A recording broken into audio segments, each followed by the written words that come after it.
Bien-aimés frères et sœurs, vous connaîtrez la vérité et la vérité vous affranchira. Ça, c'est pas moi qui le dis, c'est la Bible qui le dit.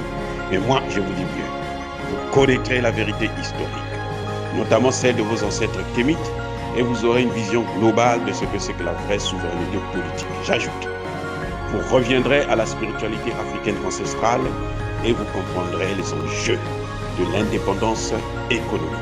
Et pour terminer, vous accepterez votre identité culturelle kémite et vous obtiendrez deux choses.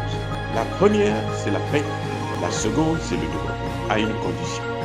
L'unité de toute l'Afrique noire, l'unité de tous les Noirs du monde entier. Otep à tous, bienvenue sur la chaîne des panafricanistes par essence, par conviction et par excellence. Celle des citoyens kémites par nécessité et obligation de combat. Nous sommes une chaîne qui n'est guidée que par nos ancêtres et rien que par les ancêtres qui appartiennent à l'égrégore du monde noir. Par conséquent, nous ne croyons en aucun Dieu venu de l'étranger.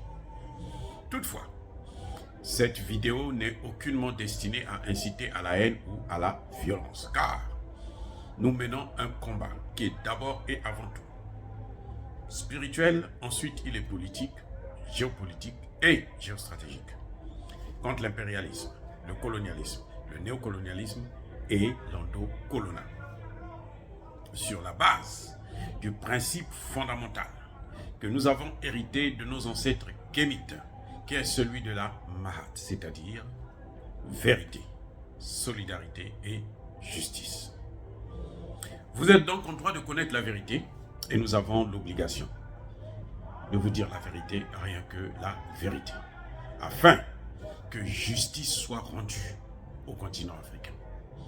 Et ça, c'est notre modeste contribution dans cette noble lutte en faveur de la souveraineté, la dignité, la solidarité et l'unité africaine. Ça, c'est ce que nous appelons le panafricanisme. Bien-aimés frères et sœurs, le nouveau gouvernement britannique, celui de la première ministre Liz Truss, consacre trois ministères plutôt, parmi les plus importants d'un gouvernement, à des Noirs. Si vous voulez, à des nègres. C'est très bien. C'est une très bonne chose de voir des frères qui excellent, qui montent, qui réussissent. Mais il nous appartient en tant qu'intellectuels, parce que le continent noir a déjà trop subi à travers l'esclavage, la colonisation, le néocolonialisme et aujourd'hui l'endocolonial.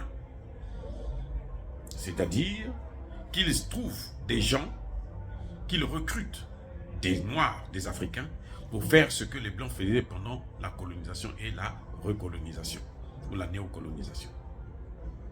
Eh oui, on est en train de vouloir diviser l'Afrique, c'est avec des Noirs, avec la complicité des Noirs.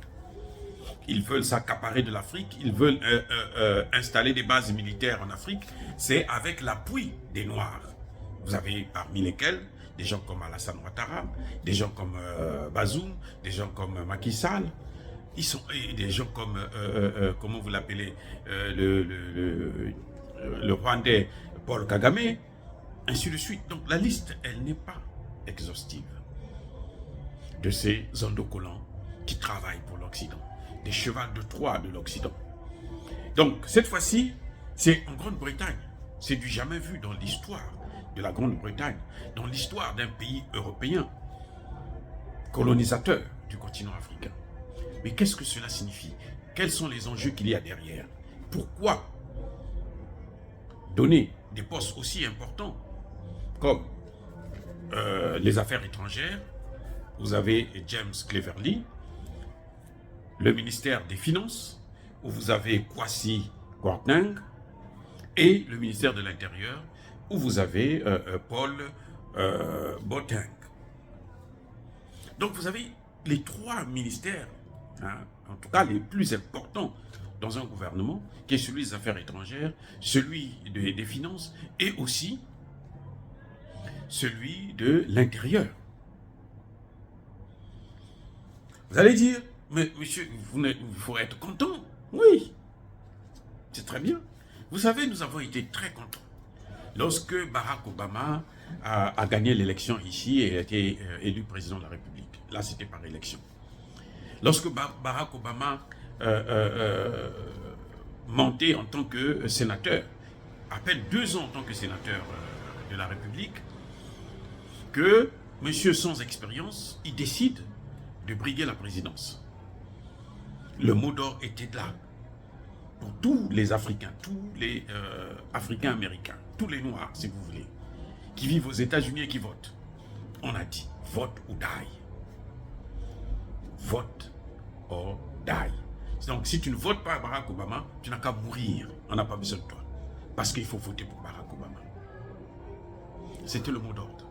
Personne n'avait le droit, en tant que noir, de critiquer Barack Obama, d'émettre des doutes, de se poser des questions.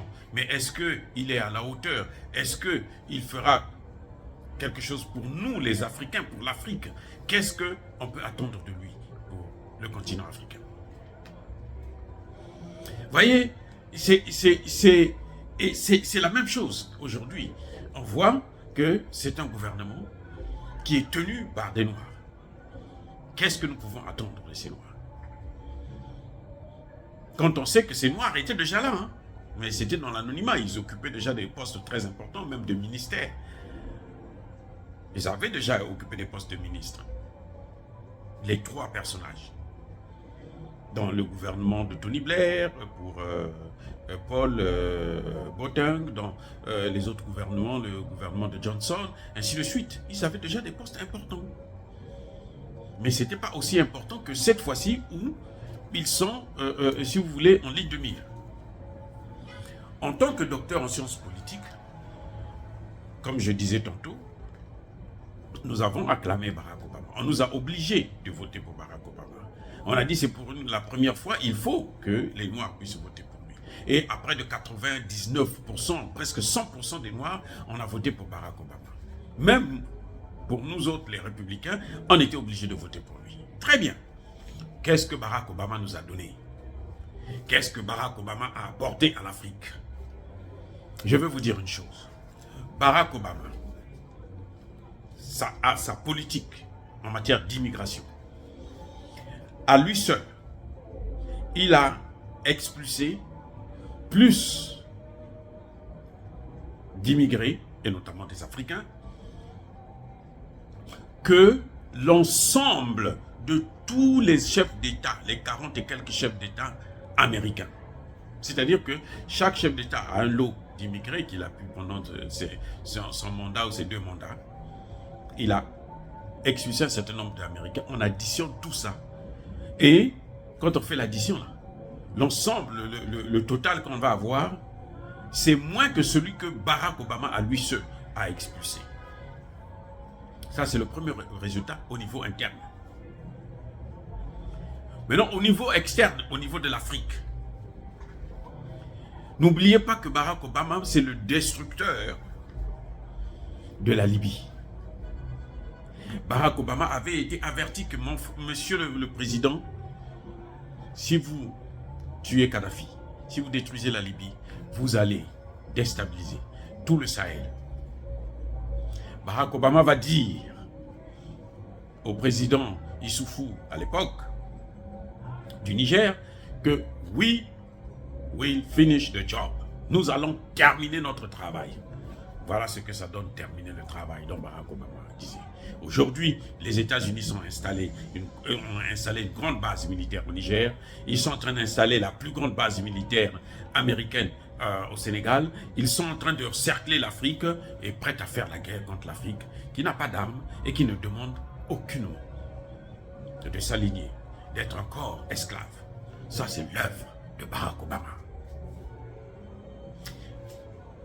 Avec ces 3 Noirs à la tête du gouvernement britannique, qu'est-ce qu'on peut attendre? Ne vous leurrez pas. Ça montre tout simplement, à mon humble avis, que les Anglais ont compris que leur avenir se trouve en Afrique. Vous savez qu'aujourd'hui, les pays européens ont un grand problème, c'est qu'ils sont en train de s'industrialiser. Et l'industrie ne peut remonter que lorsque vous avez des matières premières que vous transformez sur le terrain. Et de plus en plus, les Africains veulent transformer leurs matières premières chez eux. Ça pose des problèmes pour les Européens. Et la Grande-Bretagne a vite compris et elle se dit, il faut mieux mettre des Noirs parce que là, ce sera plus facile pour nous d'aller convaincre les Africains d'encore céder, de se laisser encore berner et de se faire, comme vous le savez, je n'ai pas envie de sortir des gros mots, mais de se faire avoir. Voilà, la Grande-Bretagne a compris. Donc, je dis aux Africains, vous n'attendez rien de ces changements. N'attendez rien de ces changements. Ça n'apportera rien du tout. Vous savez, Barack Obama, avant de détruire, de tuer Kadhafi, il l'avait rencontré quelques semaines avant. Et ils en parlaient, il était content, Kadhafi était content, il se disait... Kadhafi lui-même avait juré que maintenant qu'il y a un noir à la tête des États-Unis, je peux me confier aux États-Unis. Et voilà ce que ça a donné. Ce sont les États-Unis, à la demande de Nicolas Sarkozy, de la France, pour soutenir la politique française en Afrique. Ils ont tué Muammar Kadhafi. Là, ça va être pareil. Les États africains qui vont croire que parce que ce sont de noirs, nous n'allons plus préserver nos intérêts en comptant sur eux-là. Eux, ils viennent en Afrique pour préserver les intérêts des pays anglophones, de l'Angleterre qui les a mandatés. Et croyez-moi, on leur demandera plus que ce qu'on demandait aux Blancs. Et eux, pour se maintenir, pour garder le standing, pour avoir toujours le même rythme de vie, seront obligés de faire pire que ce que faisaient les Blancs. Eh oui, c'est comme ça que ça va se passer. C'est donc aux pays africains de comprendre que circuler, rien ne se passe. C'est un non-événement pour nous. Ce qui compte pour nous, c'est que nos populations, notre jeunesse est en train de prendre conscience. Ce qui compte pour nous, c'est qu'il faudrait qu'on arrive à convaincre nos dirigeants pour privilégier l'intérêt de nos pays. Parce que eux, ce qu'ils veulent, c'est diviser l'Afrique. Et maintenant, pour rediviser l'Afrique, pour recoloniser l'Afrique, ils ont besoin du soutien des Africains eux-mêmes. Quoi de mieux de prendre un Africain qui a grandi, qui a évolué chez eux, qu'on a formaté, qui est mondialiste, qui est rentré dans leur club, qui est franc-maçon, qui est rosicrucien et autres, qui est dans leur secte. Quoi de mieux qui a leur culture, qui a perdu son identité, qui ne sait plus ce qu'il est, qui se croit maintenant plus européen qu'africain. Quoi de mieux d'attendre auprès de ces gens? Je dis personnellement qu'il n'y a rien à attendre. Nous devons continuer avec la même politique, qu'ils soient noirs, qu'ils soient blancs, qu'ils soient mandatés par les Occidentaux ou qu'ils le fassent pour ses intérêts personnels.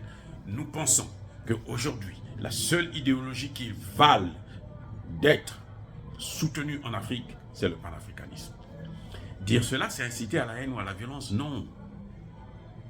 Ce sont nos frères, nous sommes contents, on acclame qu'ils puissent réussir, qu'ils puissent s'enrichir, qu'ils puissent être heureux.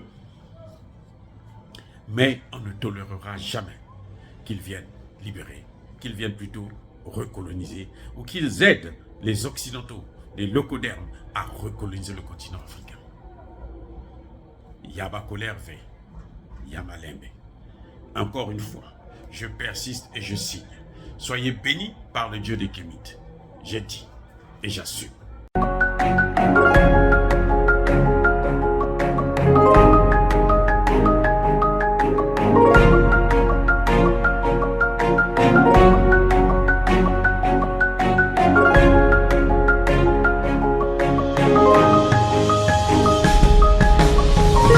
Eux, ils marchent par la foi et non par la vue. Mais moi, je vous conseille vivement de marcher par la connaissance scientifique et historique, notamment celle de nos ancêtres kémites, par les 5 sens et par l'intelligence. Abou Abia.